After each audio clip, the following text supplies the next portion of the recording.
I've been hearing a lot lately about men don't talk, but in my experience, men do talk, just people aren't listening. So it's going to be me and a group of blokes discussing our struggles and victories through life. Warning, there may be some bad language, so apologies to all the mums, especially my own. Let's get going. Abinya, this is the Black Country Blokes, tune of fat about everything is mental health, disability, and life in general. Here, me, Kev Dillon, and my partner in crime, as always, Lee Cadman. And we're joined by a very good. Well, I've been following this man for 4 years. He originally come on 4 years ago, and it's great to have him back on. Paul Boggie. Boggie, thank you for coming on, brother. Thank you for having me on again, guys. Appreciate it. So we're going to be recapping from where we left off, the story about Boggie and all the amazing work he's been doing for the homeless, drug addicts, working in prison, schools. So it's an absolute pleasure to have this man on. But as we always start, we're going to start with our gratitude list. And I've always got a lot to be grateful for. But today I'm grateful. I mean, I've had a long day. I've been at the club, best part of 12 hours. But I've had Josh up here keeping me company. And yeah, I've got good people around me. So even in them long, boring days, remind yourself you've got people who are there for you. What are you grateful for, Lee? Well, as you know, Kev, I turned 40 on Sunday, and my wife put together a fantastic meal at the Brewers Fair in Stourbridge, and the whole thing was great, wasn't it? Yeah. The whole thing was friends and family turned up. It was nice to see everyone there, and the staff were. It was just a really good night, wasn't it? So yeah, I'm grateful for that. Grateful for the hard work you put in. And Boggie, what are you grateful for, brother? I am grateful for my amazing wife. I'm grateful for my family. I'm grateful to be alive. Well, I always think that, because a lot of the time you say, what are you grateful for? And people say, what have I got to be grateful for? But we've got to break it down, haven't we? We're on the right side of the ground, and the day above ground is a good day. And especially when you're sharing it with people you love. Yeah, exactly.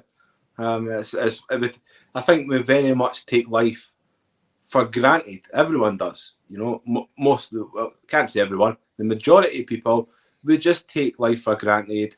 We close our eyes at night and we make the assumption that we're 100% guaranteed going to open our eyes the following morning, because that's what life is like, and unfortunately some people don't. So it's having just that gratitude for being alive, make the most of it, and that's it.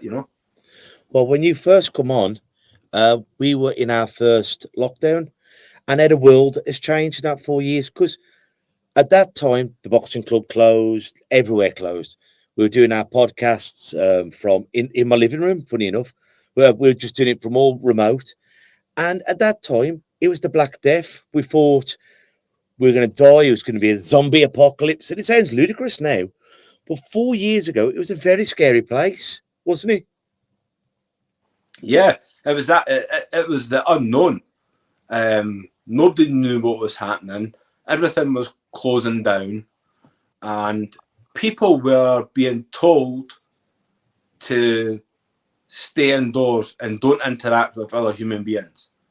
And so you can't blame people for being scared. And as a direct result of COVID, there are many, many more addicts in the world now. As a direct result of COVID, there are many, many more people with mental health issues as a direct result of COVID. I understand why they told us to go into lockdown and not go out and not do this and not do that. But the backlash and implications that had now is clear to see.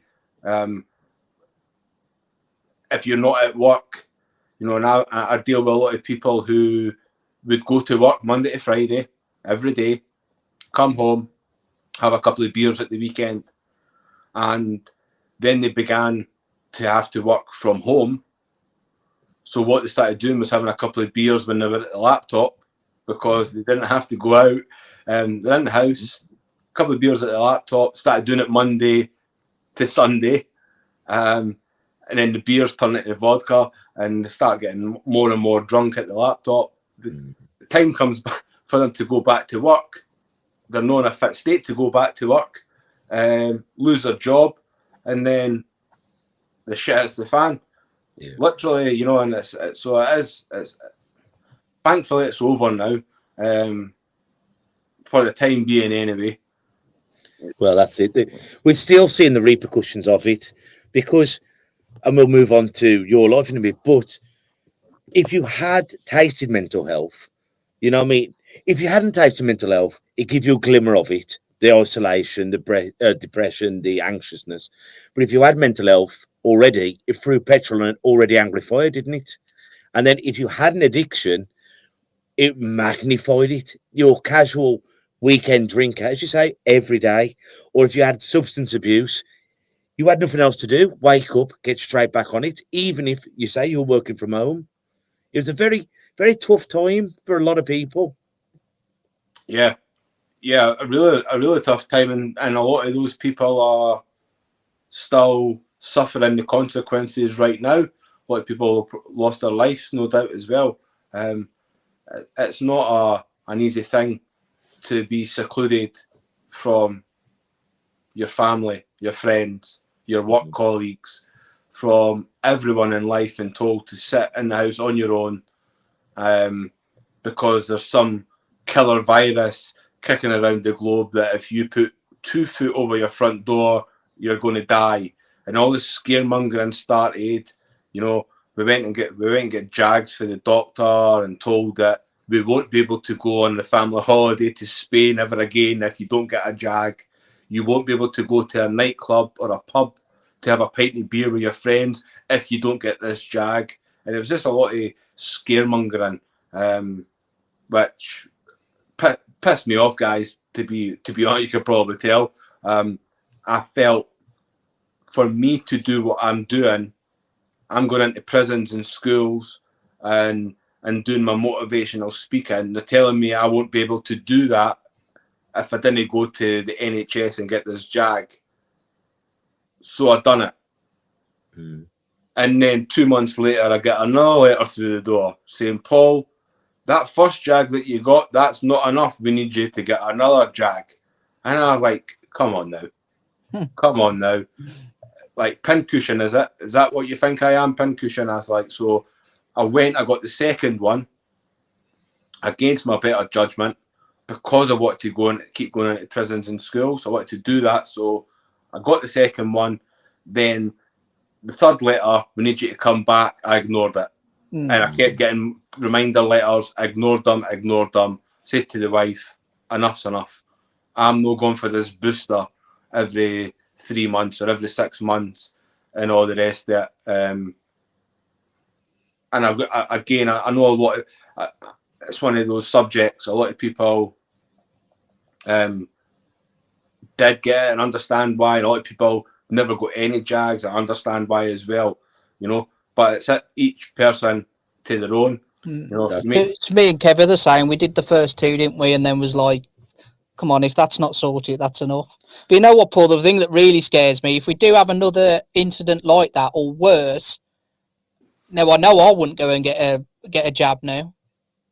You know, it just hasn't worked, has it? So I'd just go, well, no, I'm not going to do it. You know, it's put that many people off now and distrusting them because of the information that was given out, that it's the next lot's bound to fail, really.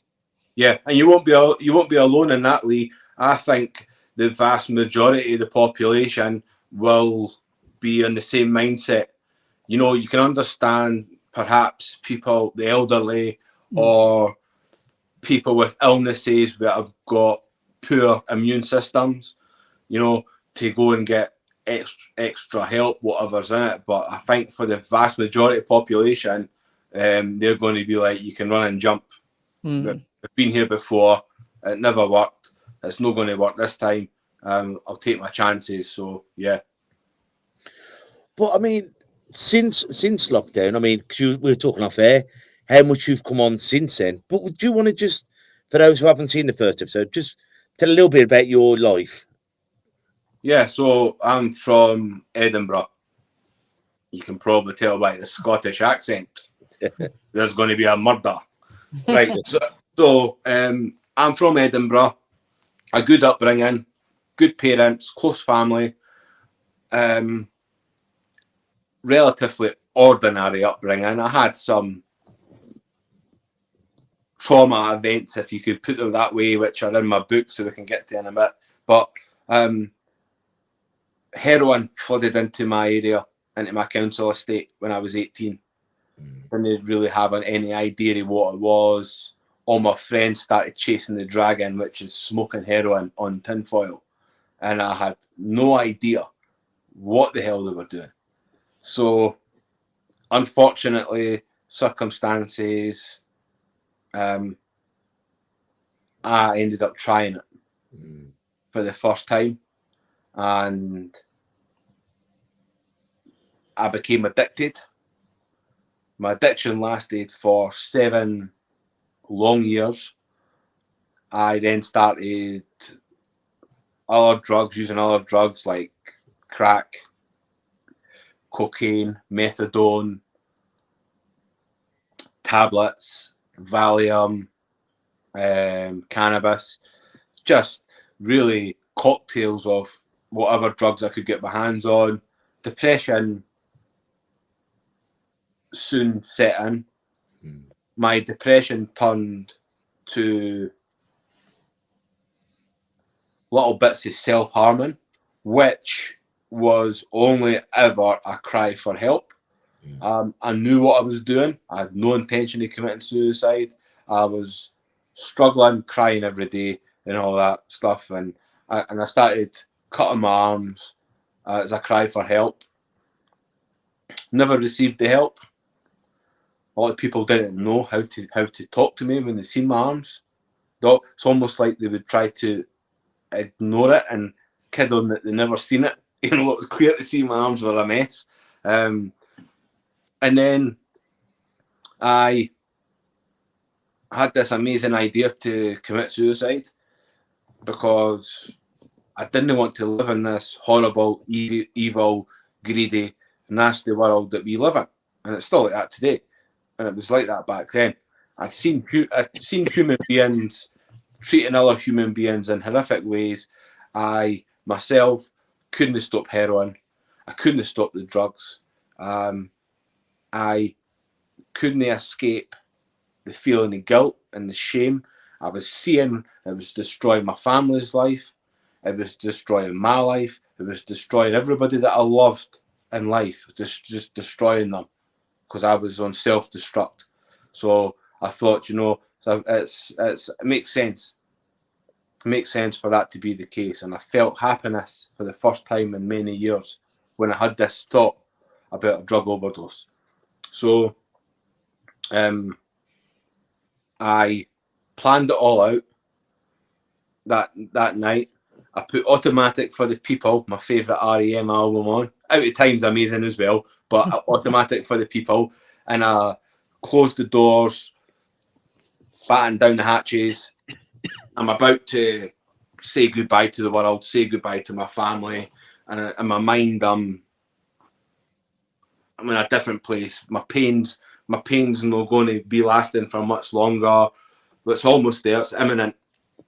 And then Everybody Hurts comes on the hi-fi, and I had the speaker right in my ear. I had these 2 big speakers in my living room. I lived alone in a flat. And a crazy thing happened. Well, I don't know if you're aware of the song Everybody Hurts, but Yeah. at the end, Michael Stipe sings Don't Throw Your Hand, and then Everybody Hurts, hold on. I'm not going to sing it because I can't sing, right? It's no, I was going to try it. Look, like hold on. And what happened was, as crazy as this sounds, guys, this is the truth, is that I believed that he was singing to me. I believed at that moment in time, almost over 2 decades ago, that he knew what I was just about to do, and he was telling me not to throw my hand, and I was to hold on, And I woke up the following day, the 100 paracetamols and sleeping tablets and antidepressants were scattered all over my rug, and I opened my eyes, and I was like, I'm alive, and I'm not going to be if I didn't get help. Like, so stop the farting about. Stop going seeing counsellors because your mum and dad want you to go. Stop telling people things because you think that that's what they want to hear. Go and get help, because what happened last night can't happen again. So I went and sought help. I got accepted onto a course through Sirenians, a homeless charity up in Edinburgh, and I went on the course 4 weeks, and it was a guy called Lou Tice, an American psychologist type guy. Check him out on YouTube. He's no longer with us. But on this course, they're teaching me about the power of the mind. It's for me as a heroin addict, shut up, right? What are you going to teach me? I'm a smackhead. I've always been a smackhead. I'm always going to be a smackhead. I am no any good for this world. I'm just a scumbag. I've done this to my family by not being able to stop. You can't help me. Mental attitude, self-talk. So I'm sitting there watching this guy, and he's telling me about human beings, the human mind, what self-talk is. That we can change the way that we think. We can reprogram the way that we think. So he's giving me all this information, the mind, the subconscious mind, the creative subconscious mind, and all that good stuff. And I'm sitting in this classroom environment still thinking, no, this is bullshit. It's absolute bullshit. So I finished the course. I went back to drugs. And I never really paid too much attention to it. And then 20 years ago, on the 14th of May coming, I'm going to be 20 years off heroin. No relapses. I've never came close once to ever relapse. I've never done rehab centres. I've never done 12 steps programs. I've never turned to God. I went on that course and learnt about who Paul Boggie is. And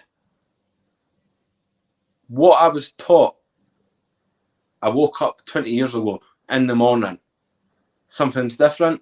I knew it was different. I felt something was different. This Lou Tice guy has maybe got a point about change that has got to come from within me to make changes. No my mum and dad, no society, no my pals, no my work colleagues, no anybody else on planet Earth. It has to come from me and learn about this and how this has been working against you your whole life and reprogram it to work for you.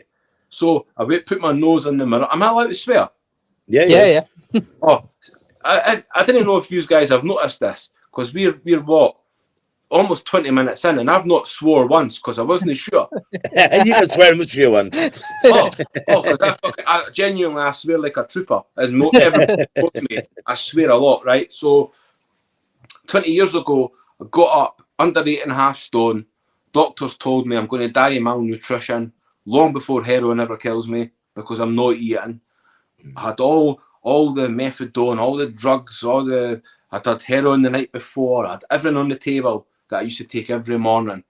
And I was tired of being a drug addict. And I thought, this Lou Tice guy, like, I think he might be right. So I put my nose on the big, huge mirror. Says, don't fucking ask for heroin ever again because you're never getting it. And I got super aggressive, looking straight into my eyes in the mirror, looking into my soul, and something amazing happened. I got the biggest fucking goosebumps I've ever had in my life. I got them on my feet. I didn't know you can get goosebumps on you. They were huge. Honestly, guys, they were fucking massive. I've done it. I'd relapsed so many times before. I'd got 2 days off heroin. I've got a week off of heroin, relapse. Cold turkey was too much of a struggle, blah, blah, blah, blah, blah, blah. Excuses. Could never manage it. 20 years ago, it was that moment in the mirror, that realization, he is fucking right. I'm changing. You know what, Paul, though? It's the power of that mind. It's exactly that, isn't it? You keep telling yourself you're a smackhead. guess what you're going to become, or guess what you are? You're a smackhead. But you actually stop yourself and change that mindset and go, no, that's not what I am. I'm not going to do that anymore. And he did, doesn't it? It takes over then. He takes over on that path. The crazy thing is, now, Lee, when I look back, and I look at my routine that I had from 18 to 25, you're ugly. You're a junkie. Look what you've done to your mum. You see your mum crying. Look what you've done to your dad. Look at your All brothers. negative.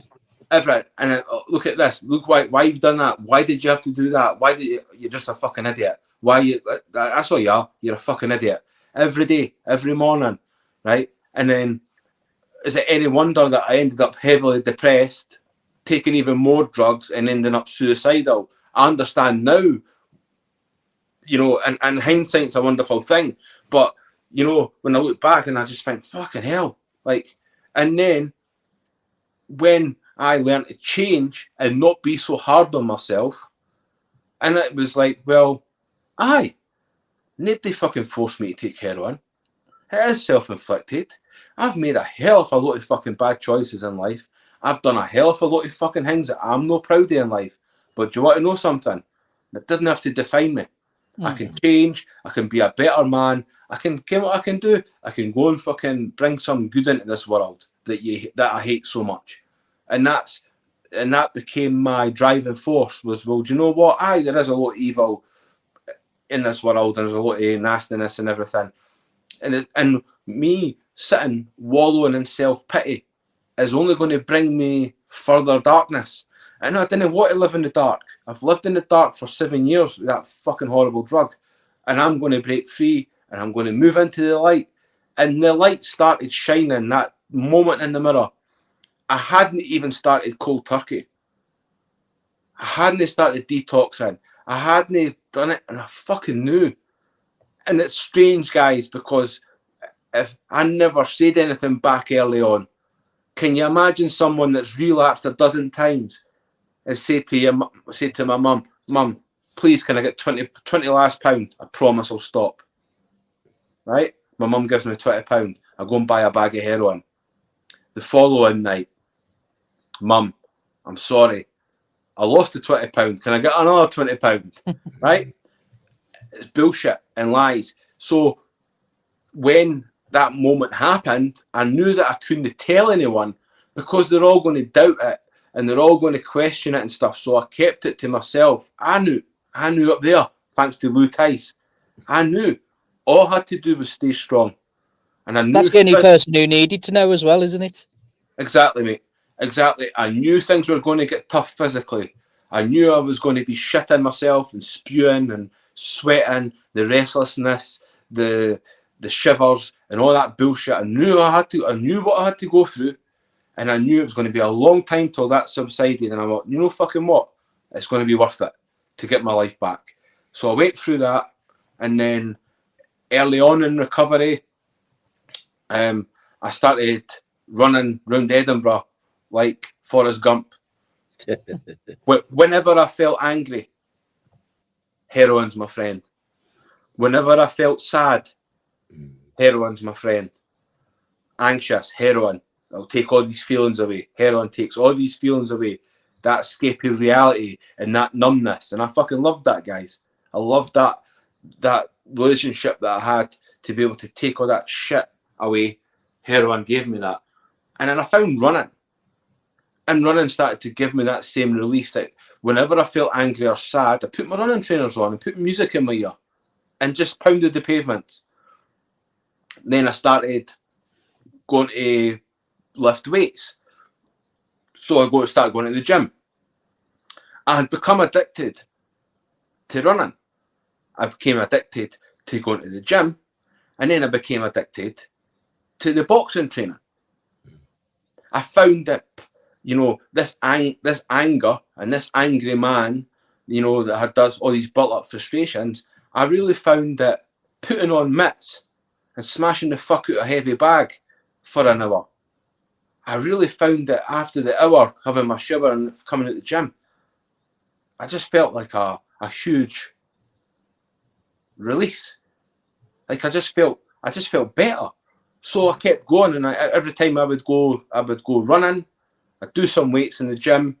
I'd go in the bag for half an hour, 40 minutes or an hour. I'd go for a swim or a wee cycle or whatever on the way home, or and it became a routine. And I loved it, and it was just an addiction.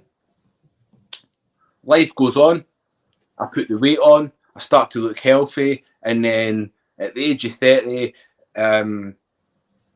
becomes a time to really show the world what the fuck can be done when you put your mind to it, and prove all the naysayers wrong. And it was very much an internal thing. Got a point to prove to myself, but also to the world. So I got an opportunity. I seen a clip in the newspaper. Join the army, be the best.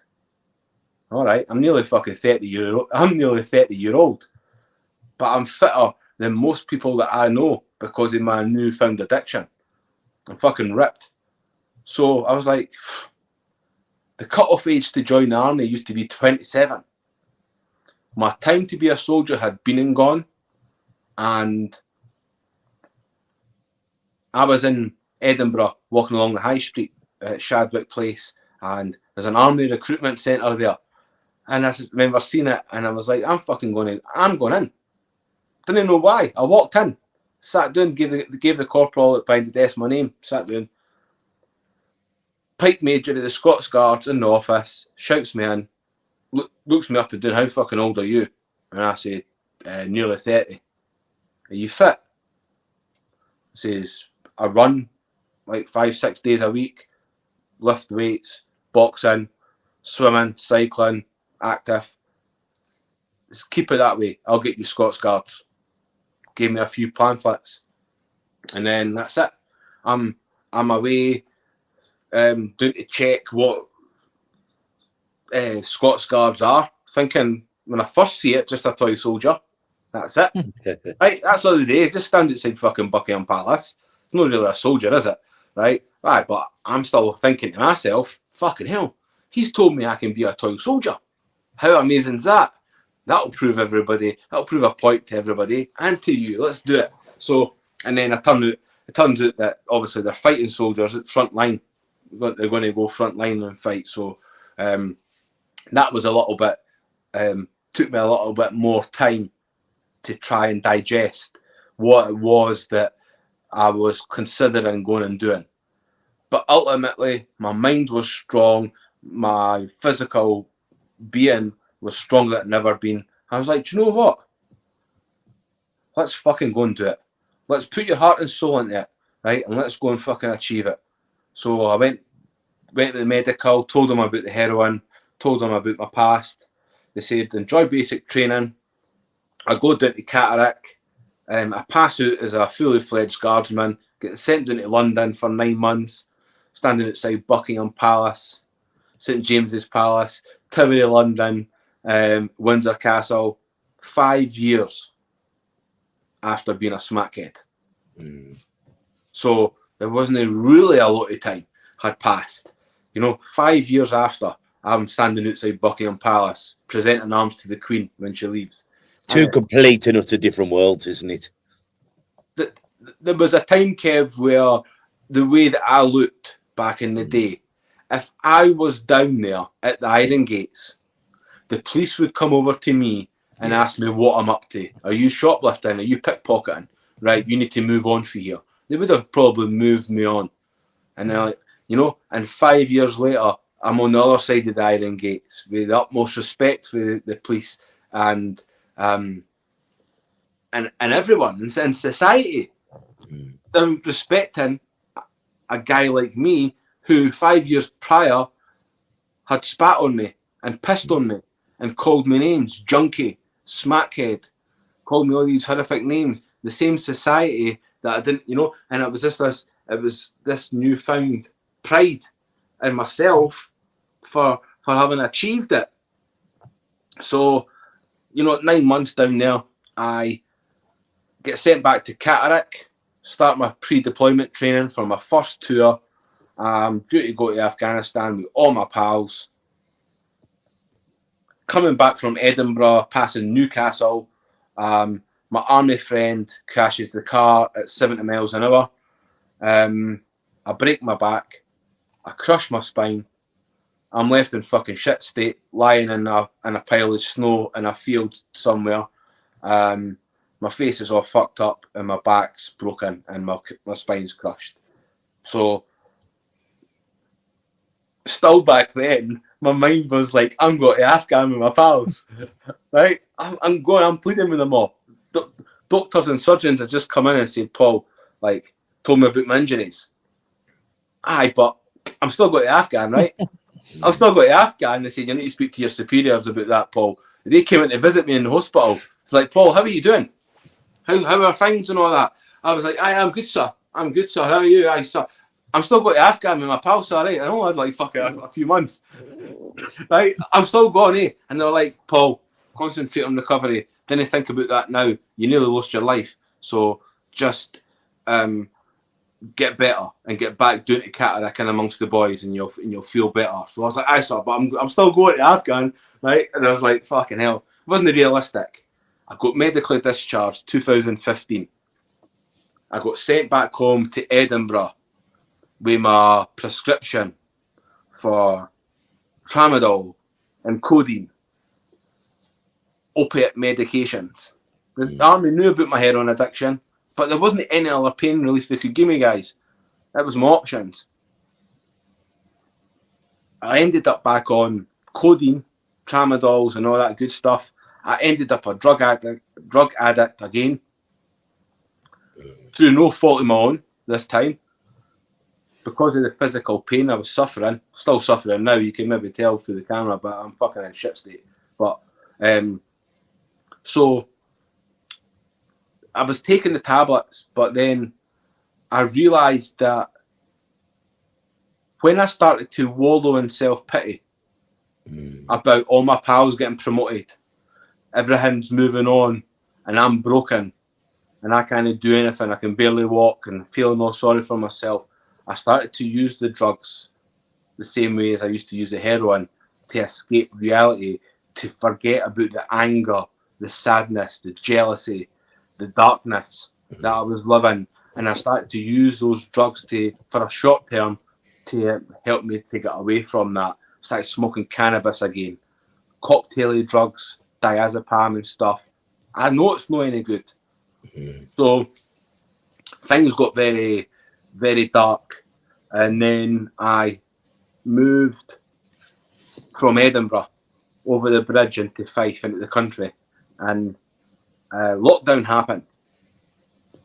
And then my wife came in and said, "Oh, you're going to be locked up for a couple of weeks. So we've got this virus kicking about."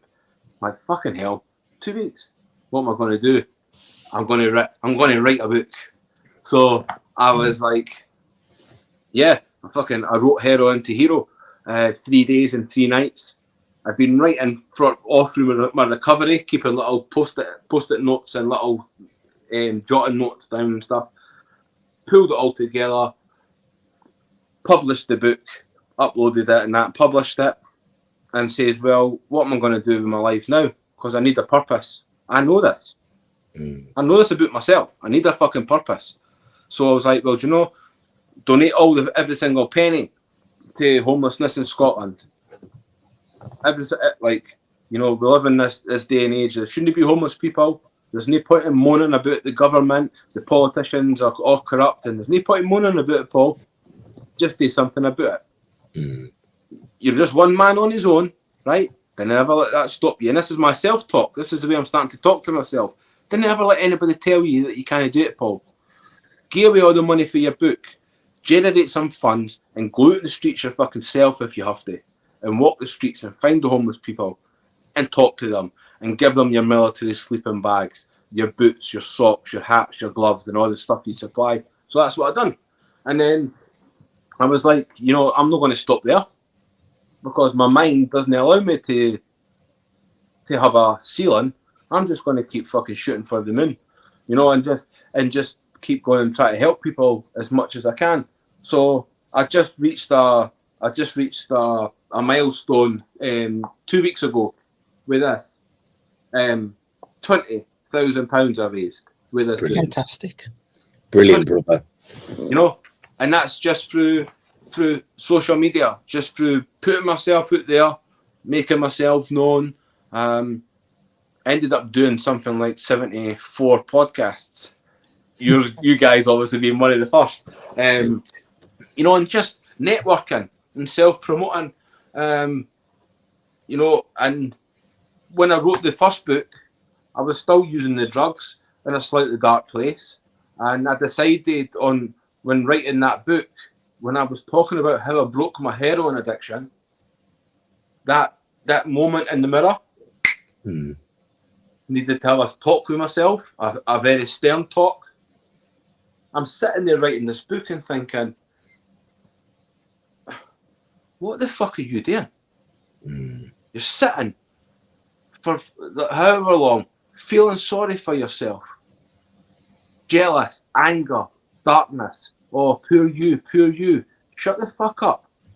Do something about it. Have you even tried to stop the drugs that the doctor has given you? Have you ever tried, for the day you broke your back to now, have you ever even tried? No, I've not. This is me talking to myself in my own head. No, I've not even tried. Well, let's do it. Let's fucking find out. Let's find out what it's like without all the codeine and the tramadols. So I weaned myself off slowly. And then I, you know, go through that, and then I come off the weed, and then I stop everything. And then it was like, my wife says to me, I said to my wife, oh, darling, I've stopped all my tablets. Something I never ever thought I'd be able to do. Because the spinal specialists told me I'm on these tablets for life. And I believed them.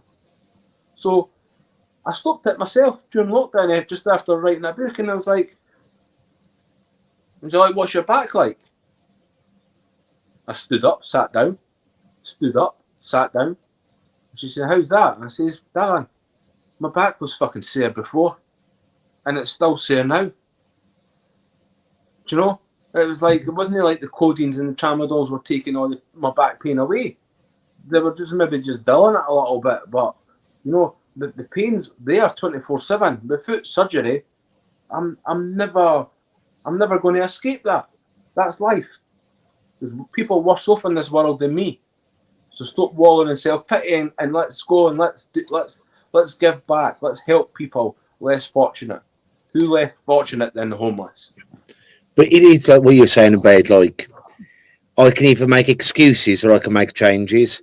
And you see that all through society, don't you? I'm aware of a problem, but I can either say, I do it because, or I can change it. And the other problem is excuses are a lot easier to make than changes, aren't they? Of course they are, yes. Of course they are, mate. And that's the worst thing about society. And the worst thing, you know, for me and what I'm trying to do, especially with my story and drug addicts, whether it's alcohol, cannabis, heroin, or cocaine, or prescription drugs, what is lacking in the majority of these people is the self-belief. They didn't believe that they're worth more. They didn't believe that they're strong enough to be able to kick the addiction. So therefore, instead, they will make excuses and justifications of why they have to take the drugs that they do, why they have to behave the way that they behave. It's a whole justification process that they go through. I fucking know, because I done it. You know, that's what I was like. I was always making excuses. It's you two are to blame for my heroin addiction. That was my mental attitude back then. You know, or like you're talking to me now, but you know, I could find any excuse to blame you two for my bad choices. And it's not until we actually take acknowledgement of our own shit and our own bad judgments and our bad choices and hold our fucking hands up and say, do you know what? I've done a lot of fucking things that I'm not proud of in life, right? But I want to change. And I need to try and change. And it's going to be tough. It's going to be difficult, but I am fucking strong enough. I think that's one of the keys as well, is it, Paul? Accepting that it's going to be hard to do. You know, accept with yourself, you know what, this is going to be really hard, but I'm going to do it. Yeah, and it's fucking hell on earth. And do you know the crazy thing is, Lee? Like when I do my talks and stuff, people that didn't understand like drug addictions and stuff, and they ask me what's cold turkey like, because you see it in the films, they try and portray it. I says, well, the films have done it, they've not got a patch in it. It's fucking hell on earth. It's the hardest thing that some human beings will ever have to go through is trying to rid themselves of the medicine, because that's all alcohol and heroin is. It's medicine. When you're addicted to it, it's just you need that shit to function, and to deprive yourself of that, it's fucking hard. Do you know what? I know what's harder is staying off. Yeah. Well, I think I was about to say that. I think in the films as well, they show you going cold turkey for a week or two, and then they come out the other side, and it's like, oh, I'm all good now. I don't think about this drug anymore. I don't do that anymore. I'm cured. But that's not the case. The fight starts after that point. Aye, you know, I'm a heroin addict. I'm going to die a heroin addict. Albeit I'm going to be in recovery for almost 20 years, turn that into 30 years, 40 years, hopefully 50 years. To the day that I die, I always have to live my life being careful and tread carefully and being aware of my surroundings, being aware of the way that I feel, to never, ever go back and take a drug that I know I fucking love. That's a fight and a battle that's for life. And it's the most worthwhile battle that I've ever fought in my life, because it was very, very hard and difficult for the early months. In half a year, still struggled. And then when it started to subside and I started to rebuild, I started to get feelings back. I started to get a bit of pride back. I started to make my family happy. Fucking priceless for somebody like me that put my family through shit like that. To do those things like get a job, to end up a fucking soldier. Like my mum and dad coming down to Catterick in my passing out parade and seeing their son in a red tunic marching around the drill square getting shouted at by the sergeant major. Like, so that pride that I'm bringing for them, priceless. So whenever I would ever consider, which I won't, but if ever I was considering in my mind, oh, let's go and get a hit of heroin again, I just remember the shit that I put them through the first time and make sure that I never ever go back. When I had my accident, right, and I almost died in that car all those years ago and broke my back and crushed my spine. If ever there was a time that I was going to relapse and end up fucking back on the smack, I didn't think you get a situation like that would, you know, I'm on morphine for the first few days and then I'm on all the painkillers and all the opiates and stuff. If ever I was going to relapse, it would have been then that I would have done that. But even then, I still had the same mindset that I had 20 years ago in that mirror. I'm in control. Something I'll ask you, and I've asked a few drug addicts. Do you think it's a disease?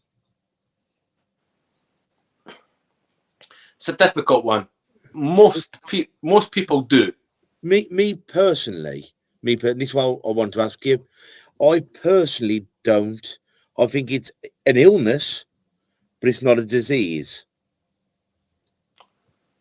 Yeah, well, for me, I think a disease is something that, like, you catch that A cancer, an Alzheimer's, a Parkinson's, leukemia, and all these things. I, for me personally, I see those things as diseases, and I don't really think of drug addiction as being it. I know there'll be people watching this that'll be the exact opposite, because I've had it before on my social media. It is a disease, Paul. You didn't know what you're talking about. It is a disease.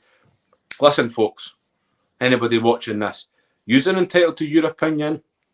I'm entitled to mine. Kev is, and so is Lee. As human beings, this is what does me in about the world. we're allowed to have opinions. That's what a conversation is. It's not on the all holy or martyr. It's we're having a conversation. In my personal opinion, I don't believe it is. I think it's an illness that can be beaten with help, with struggle, with perseverance, with love. Whereas some things I don't think are. You know what I mean? But that's only my opinion. One little bloke's opinion. Yeah, and again, everybody is going to have varying opinions on that. For me, I'm like you. I didn't really see it as a disease. See it more an illness. Fair personal experience. I caused that shit through my own weak-mindedness. I caused the shit. We can do it to ourselves, even like sometimes, even for the right reasons. I'm escaping trauma. I'm escaping this, and before you know it, the dragon's got hold of you. But at the end of the day, we made those choices. Yeah. Well, you know what they say, what curiosity did to the cat. Yeah. The dragon fucking ate it in my case. You know? And it's like, but I never ever go through looking for sympathy or empathy for anyone. I've got a big mouth and I'm not afraid to use it. I speak my mind because that's why I was given it. And that's, you know, through me trying to help other people.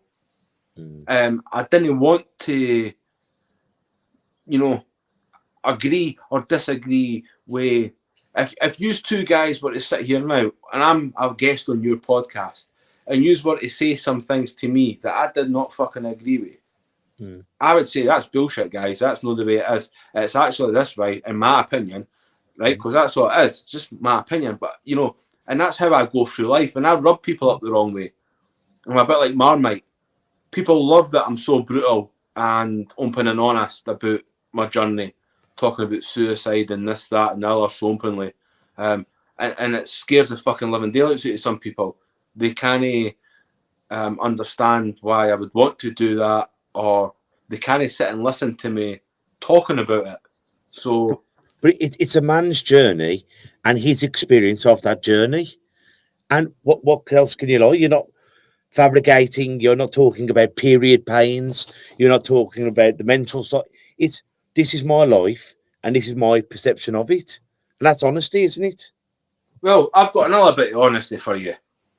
Here's a wee bit of honesty that not many people know. More people are going to know now. My wife buys a bottle of Femme Fresh. Now, I didn't know what Femme Fresh was, right? It's for lady parts to wash. I didn't know that. I seen it. I smelt it. I like to smell it. So I had a full body shower using Femme Fresh. And I found out from my stepdaughter and my wife that, because they noticed that the bottle was going down. Have you been using that Femme Fresh? I says, what's that? Oh, it's for women's bits. That's what we use. But I have been using it. And I like the smell. And they went, no, you didn't use that. Use the shower gel. And I was like, no. So there you go. I shower with Femme Fresh. Don't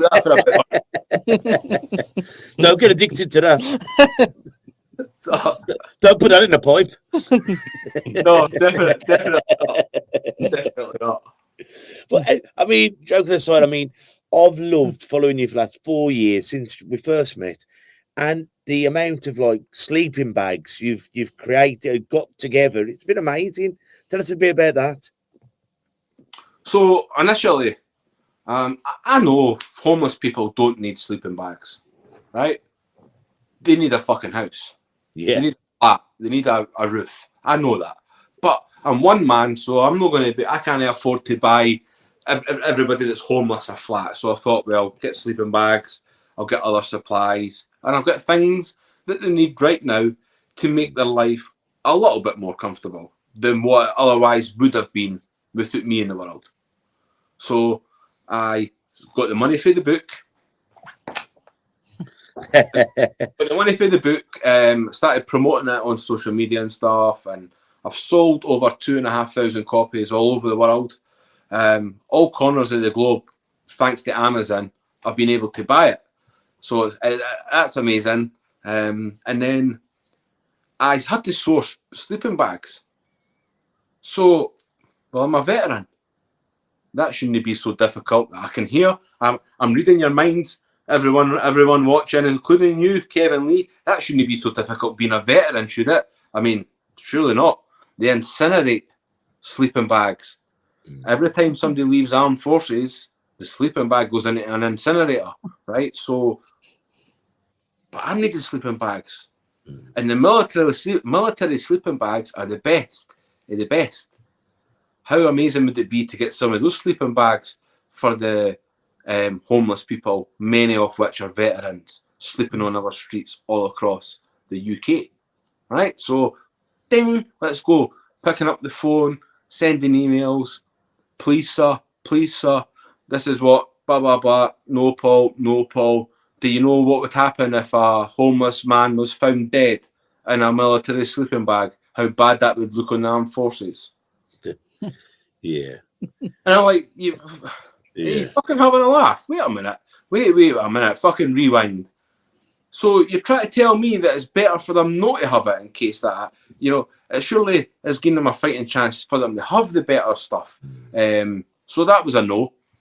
So then I had to go online and I got them shipped from Wales. Right? The amazing Welsh people have been supporting me. Obviously I paid for them. Right, paid them for the privilege, but I got them shipped up from Wales all the way to Scotland, filled up the boot of the car, went to Aberdeen, Dundee, Edinburgh, Fife, and distributed all the sleeping bags. And I've been working with many charities over Scotland along the way. I've been helping them out financially. I've been helping them out with lots of supplies.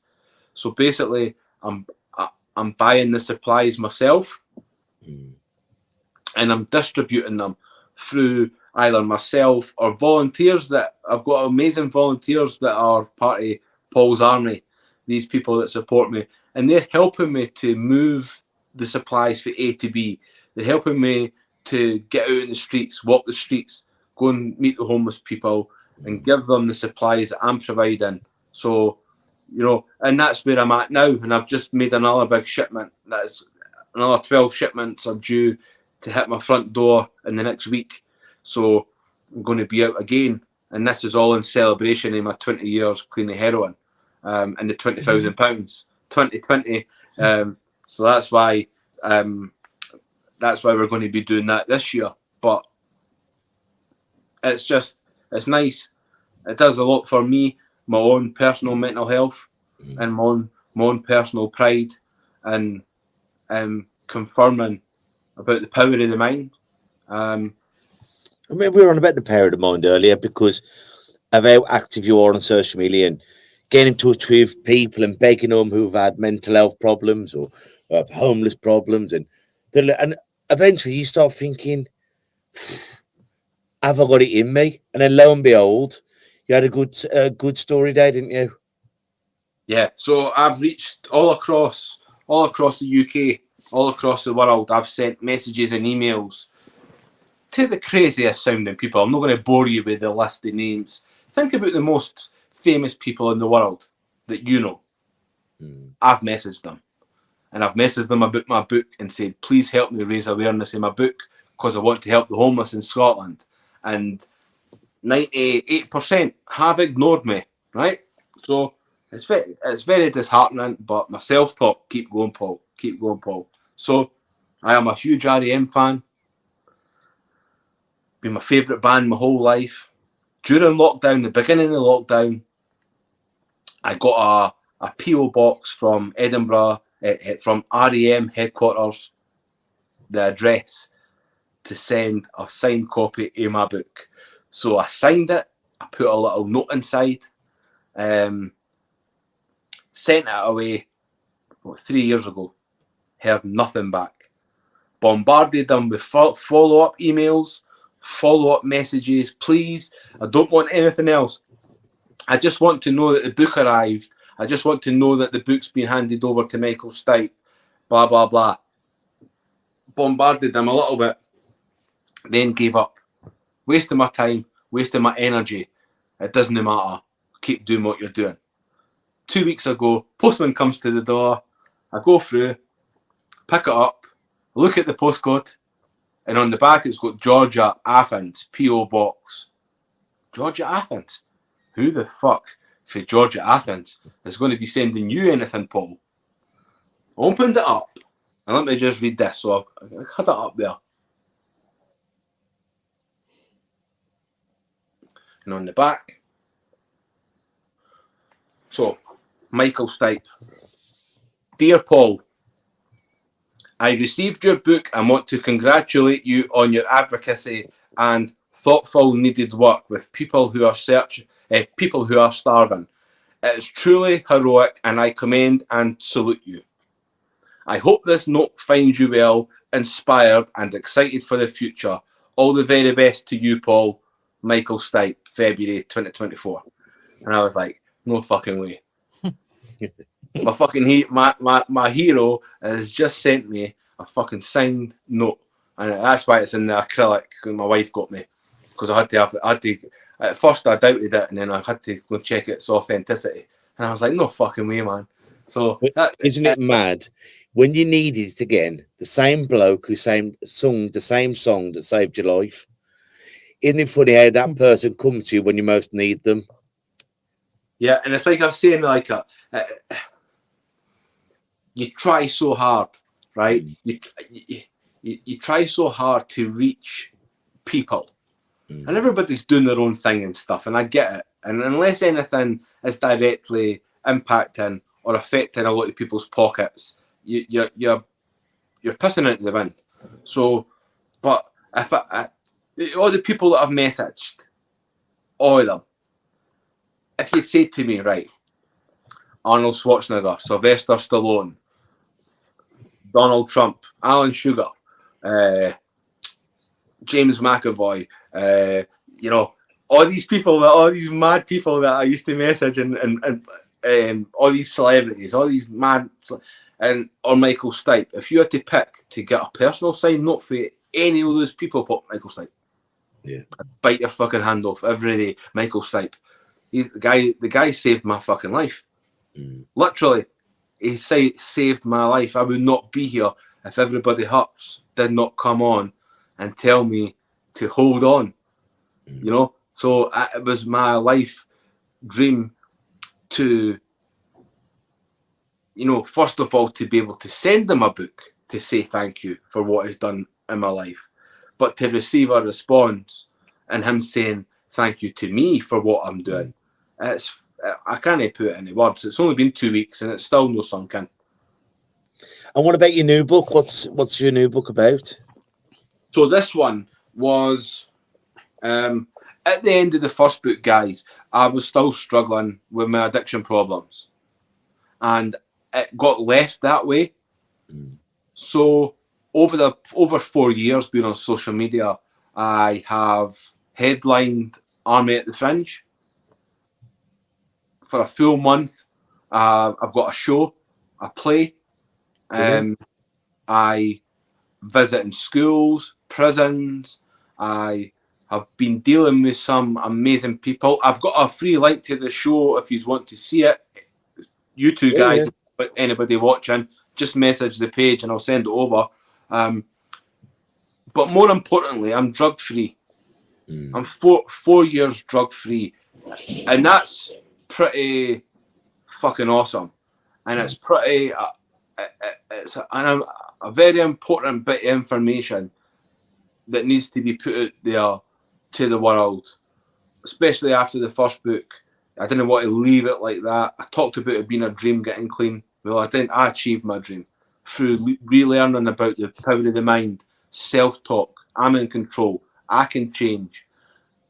And all that amazing stuff that I was taught all those years ago, it's came back tenfold now, and I'm not giving up. So I've wrote this book, and it's very much the same, a story of times in the army, times as a wee boy, pissing and shitting myself, bits of trauma, bits of this and that, recovery, how much bollocks fucking social media can be at times, and fake people and all the rest of it. So it's just me being me, like I'm talking, but it's in words. That's also available on Amazon. So I've got the 2 books. I'm going to be writing my 3rd book this summer. I've already started it. And then probably a 4th book. My 3rd book is going to be a book of poems, because I've been writing a lot of poems on social media and they've been doing really well. Everybody's saying, do a book of poems. So I'm going to do that. My 4th book is going to be more a self-help book. So less about Paul Boggie and his struggles and his life, and more about focusing on the tools that I was given about the power of the mind and how we can use that to better our lives, whether we're a drug addict or not. Because it's not only drug addicts that are depressed. It's not only drug addicts that suffer with mental health problems. So there will be something in it for everyone who doesn't appreciate or understand the power of the mind and how we can regain control of our lives. It's our choice to be nasty or sit and wallow in self-pity. It's also our choice to give ourselves a stern talking to, a fit up the arse and say enough's enough. I'm going to do something positive in this fucking life because I've only got one of them. I need to make the most of it. There's always someone worse off than me.